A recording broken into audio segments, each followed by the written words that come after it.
welcome back to Craft to Exile Dissonance. My end goal is to set up several large auto farms using productive bees. While some of the wild bees produce combs, the best materials will come from crossbreeding different species. So I built a facility across the river for my experiments. I've put a link to the download in the description if you want to check it out.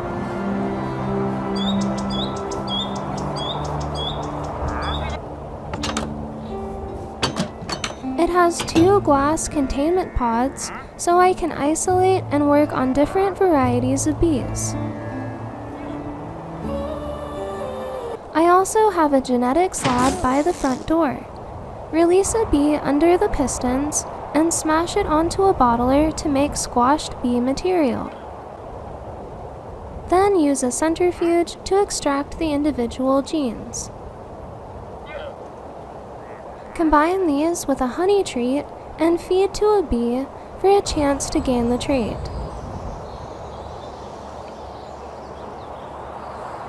In the back room, I have some chests and racks to store the bee cages. Holding shift over the cage shows their traits, so I can easily see which breeds need improvement.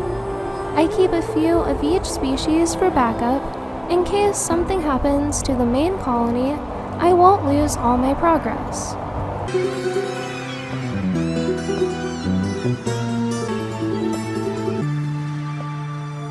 First, I built the containment pods.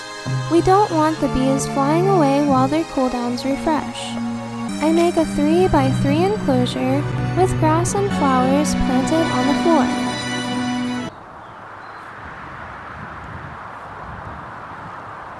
Now I count 2 blocks away from the corner and build the second pod diagonally across from the first. This leaves a short hallway between them. The doorways are both facing inward, so they are accessible from the front room.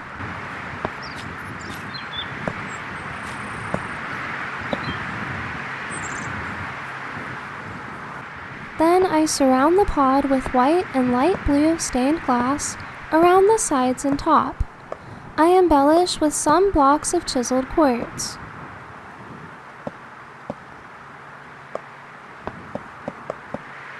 You can make the corners more rounded by using stairs and glass panes. I was trying to emulate the biolab at the Institute from Fallout 4.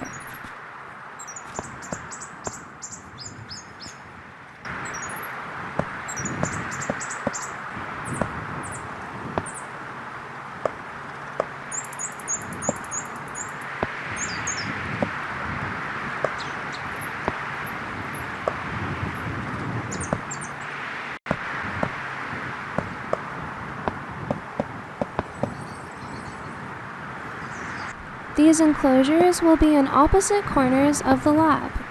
Now I just connect perpendicular walls between them to finish the exterior.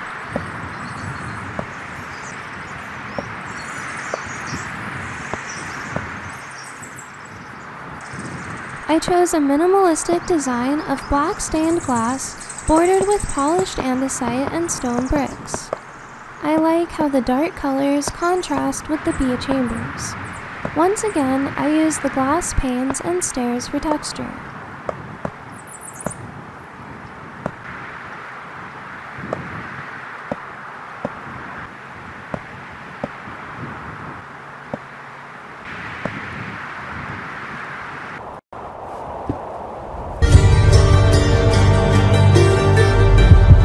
The build ends up at 10 by 12 blocks in total.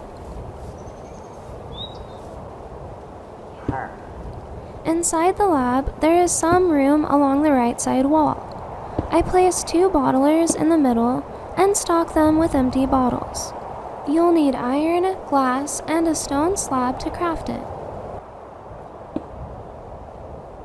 Place pistons facing downwards 2 blocks above this, and add a lever or buttons on the side.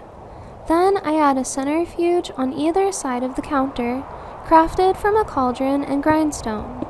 We can isolate the productivity, temper, behavior, weather tolerance, and endurance genes this way.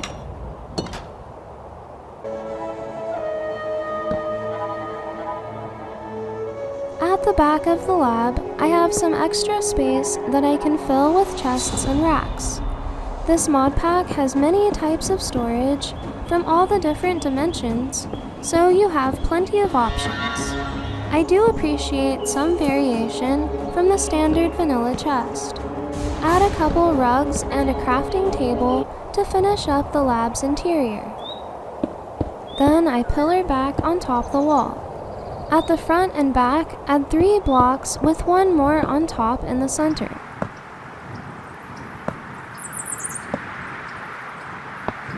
I used a combination of green slate and cayenne clay shingles from the Structurize mod to cover the roof. They are slightly different shades for a more realistic effect.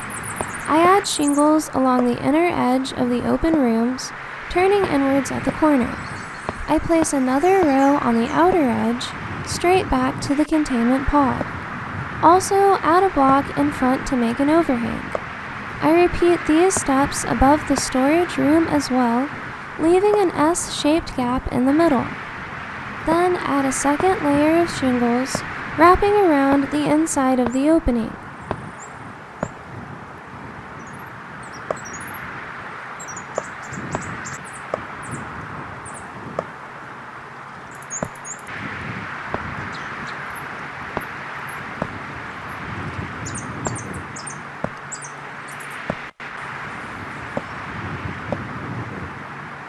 Then cover the remaining gaps in the ceiling with the slabs.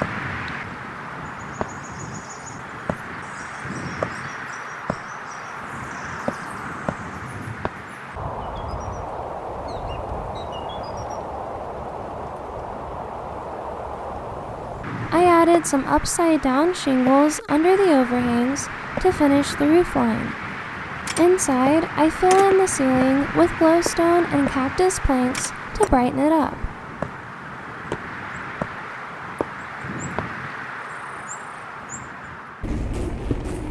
Then I explored the overworld, nether, and end dimensions to collect all the different types of bees.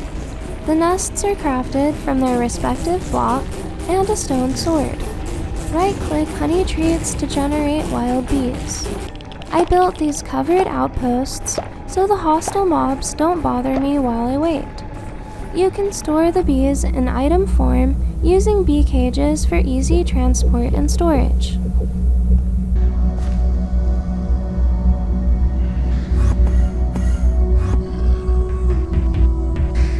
Once I've got them back to the lab, I can start crossbreeding new strains. The diamond bees are essential because the upgrades each take a diamond. With up to 4 upgrades per hive, it will be quite expensive. The first generation is a chocolate mining bee from a dirt or gravel nest, and a glowstone bee from the nether. Like the vanilla bees, you can use any type of flower to breed them. This produces a redstone bee, which will be useful for the bounty boards later. While I wait for him to mature, I find a blue-banded bee in the nearby forest. They are easy to find since their hives naturally spawn in tree trunks. Combine the blue-banded with the redstone bee to make a lapis bee for all your dyeing and enchanting needs. Then I grab an ender bee from the end and attach it to a fence post so he can't teleport away. Breed with the lapis bee to produce the highly coveted diamond bee. Now I can craft all the upgrades to make my auto farms more efficient. You can craft the big book of bees with a book and bee cage for more information on the different breeds and genetics. I hope you enjoyed this episode, and I would love to hear what you think of it. Thank you so much for watching, and have a great day.